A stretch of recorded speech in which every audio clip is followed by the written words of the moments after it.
Hello नमस्कार सम्पूर्ण महानुभावहरूलाई जति पनि मलाई हेर्नु हुने दर्शकवृन्दहरूलाई न्यानो स्वागत छ। र फाइनली म चाहिँ आज सडेन दङ्गे रेलिङ दङ्गेमा आउनु पर्यो। र यहाँ चाहिँ जग्गाहरू चाहिँ यस्तो रहेछ दङ्गेहरूको। र यो माथितिर चाहिँ सायद सत्यनारायण पूजा हुँदै होला जस्तो लाग्यो यहाँनिर, त्यस्तो लाग्यो मलाई। भजनहरू हुँदो रहेछ। र यता चाहिँ कता हो, यो कमानहरू पर्नेछ सायद, यो मेन कमानहरू भन्ने पनि यतैतिर होला मेरो विचारमा चाहिँ। र यता यो कुन चाहिँ कमान हो, सायद यो दार्जिलिङबाट तल्लो बाटो हुँदाको त्यो 12 गोलाइहरू तल्लोपट्टिको कमानहरू हुनसक्छ। यो माथिको चाहिँ यहाँतिरको चाहिँ कमानहरू चाहिँ यहाँ चाहिँ स्कुल हो कि के हो, यो स्कुलै जस्तो पनि लाग्यो। यस्तोहरू रहेछ मजाले कालो पनि। हामी चाहिँ यो माथिबाट आएको, रेलिङ चाहिँ यो माथि छ। यहाँ तपाईँहरूले यो माथिबाट रेलिङ चाहिँ यतैतिर छ। निकै टाइम लाग्दैछ। फाइनली यो चाहिँ दङ्गे ग्राउन्ड रहेछ। र यहाँ सायद मेन्टेनेन्स गऱ्यो भने राम्रो रहेछ। एउटा 6 साइड ग्राउन्डहरू रहेछ, तर यहाँ बिचबाटै गाडीको बाटो रहेछ। अन्त अर्गनाइज गर्ने मान्छेले चाहिँ तर कसरी खेलाउँछ। ग्राउन्ड चाहिँ मजाले बसेको एकदम टार। यो बाटो चाहिँ कता जाने हो मलाई एक्ज्याक्ट थाहा भएन। म आउनु चाहिँ पल्लो रोडबाट आएको। यो पर दङ्गे बजार भन्दो रहेछ, यहाँनिरबाट आएको। त यो बाटो चाहिँ कता जाने हो, यस्तो चिजहरू पनि देखेँ मैले। यहाँबाट चाहिँ पानीहरू लगेको रहेछ। यो के को लागि लगेको हो पानी। यो ग्राउन्डको चौताराबाट चाहिँ यता कता जाने हो म बिना पर्मिसन, माफ गर्नु होला, तर यहाँ कसलाई पर्मिसन माग्छु। त्यो पानी चाहिँ यता यो यस्तोबाट जाँदो रहेछ। यस्तो भएर चाहिँ यताबाट चाहिँ यो यस्तो भएर चाहिँ सायद यो कता लगेको, बिजनबाडी साइड होला। बिजनबाडी चाहिँ यो तल पर्छ है सायद। यो पानी चाहिँ खाने पानी हो कि के हो एक्ज्याक्ट थाहा भएन। यस्तो गरेर चाहिँ लगेको छ मजाले। यो ब्रिज जस्तो बनाएको छ पारी, अन्त यहाँबाट सट्टै लगेको छ। दङ्गेमा चाहिँ मैले यो खालको फुलहरू पनि देखेँ। फुल त होइन, यो फुल जस्तो देख्दो रहेछ, तर यो पातै पो रहेछ।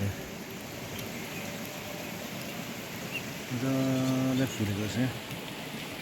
र यो पानी चाहिँ यता यो ग्राउन्डबाट यहाँ तलबाट सट्टै यता गएको रहेछ।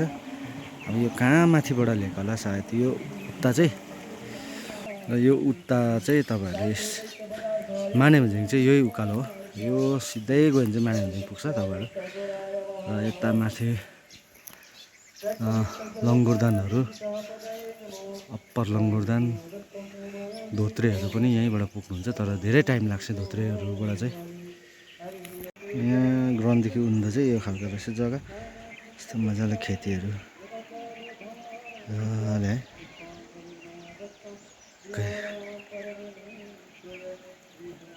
र फाइनली म चाहिँ खाजा बनाइदिनु भयो अङ्कलले।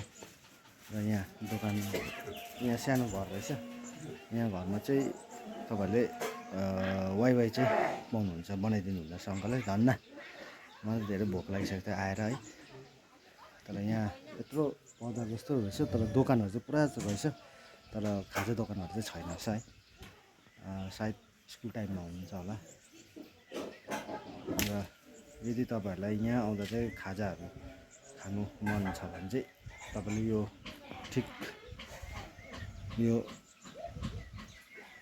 ग्राउन्डकै ठिक यतापट्टि यो घर छ। यो घरमा चाहिँ तपाईँहरूले खाजा पाउनुहुन्छ, त्यो पनि सिर्फ वाइवाई मात्रै। विशेष दङ्गे बजार चाहिँ एउटा सानो बजार रहेछ। सायद यहाँ हाटहरू पनि लाग्छ होला कहिलेकाहीँ। त्यो कुराहरू चाहिँ थाहा भएन। यो चाहिँ निकै पर मिल्ने घर रहेछ। जग्गा चाहिँ मजाले बसेको जग्गा है। म चाहिँ यही रोडबाट आएको, यो यता यो रोडबाट माथि भएर। यो बजार भन्ने कुरो चाहिँ यो रहेछ, तपाईँहरूले देख्छ। यहाँबाट पनि उकालो रेलिङहरू जान्छ भने चाहिँ तर बाटो चाहिँ एकदमै अप्ठ्यारो छ भन्छ। चाहिँ दङ्गे बजार।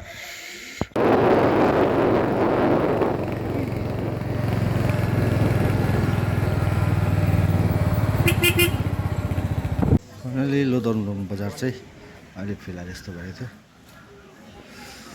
र हामी चाहिँ खाजा चाहिँ यहाँ सम्झौता रेस्टुरेन्ट, हाम्रो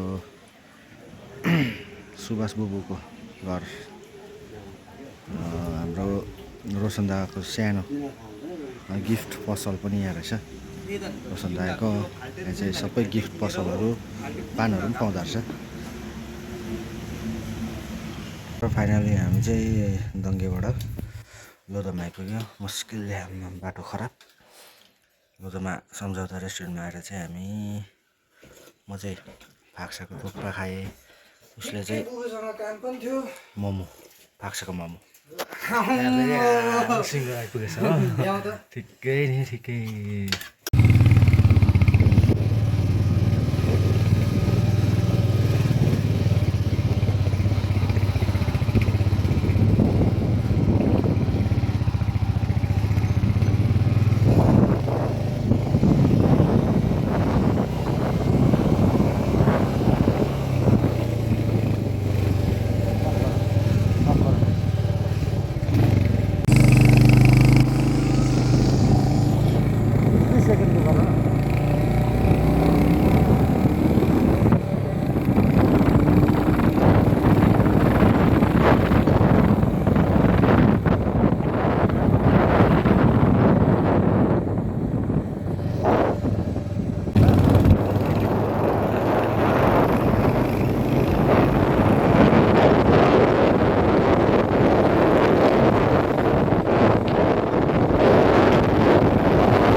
त बनाउँदै राखेर भरे पो छान्न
फाइनली म रिम्बिक चाहिँ आइपुगेँ।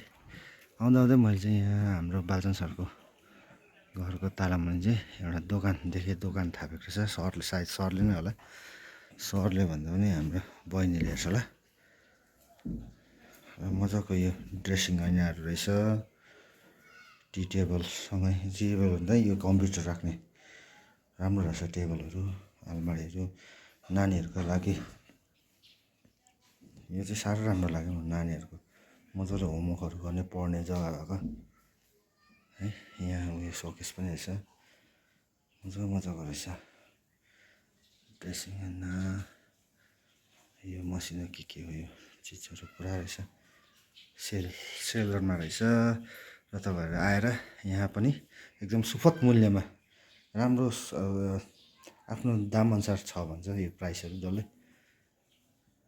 तपाईँ यहाँ आएर किन्नु सक्नुहुनेछ। यो खालको हुइल चेयरहरू पनि रहेछ है। कसै अफिसतिर राख्नु छ भने यो चेयरहरू पनि रहेछ। सबैभन्दा राम्रो चाहिँ मलाई चाहिँ सबैभन्दा राम्रो यो लाग्यो, नानीहरूको लागि एकदम, छोराहरूको लागि स्पाइडरम्यान भएको, छोरीहरूको लागि यो बार्बीहरू भएको है। मजाले पिङ्क मजाको चेयर पनि सँगै रहेछ। फेरि चेयरहरू पनि टक्कै छ हो पढ्ने सर्ने। यो त्यो दोकान चाहिँ ठिक्कै यहाँ अप्पर बजार सिभिलजको ठिक अपोजिट साइडमा यहाँनिर छ। र तपाईँहरूलाई अर्को कुरा, यहाँबाट सेफी सर्कलहरू जान्छ, यहाँ वान वे हो। हेभी गाडीहरू, हेभी भेहिकलहरू यताबाट, लाइट भेहिकलहरू यताबाट जान्छ। र यो उकालोबाट चाहिँ बाँसबोटेहरूबाट चाहिँ यो बाटो आउँछ। र यहाँ सिभिलज र यहाँनिर नयाँ रेस्टुरेन्ट पनि छ। यहाँ एकदम अर्डरमा खानाहरू पनि पाउँछ, खाजाहरू पनि पाउँछ। हाम्रो यो नाम्लाको दाको दोकान, यहाँनिर खाजा चियाहरू पनि पाउँछ तपाईँहरूले। र फाइनली है त्यो हामी चाहिँ सुजलाको कामले गर्दा दङ्गे आइपुग्यो। दङ्गेबाट चाहिँ रिम्बिक आइपुगेँ र रिम्बिकको त्यहाँ सानो पसल पनि देखाएँ पर बादल सरको घरको हो। यो चाहिँ गुम्बा हो, मेरो पछाडि चाहिँ रिम्बिकको गुम्बा। यसै ब्लगको साथ आजको दङ्गेको ब्लग पनि यहीँ शेष गर्छु। Till then bye. र सबैले माया गरिदिनु हुन्छ भने म आशा साझेको छु। र लाइक गर्नुहोस्, सब्सक्राइब गर्नुहोस्, सेयर गर्नुहोस्।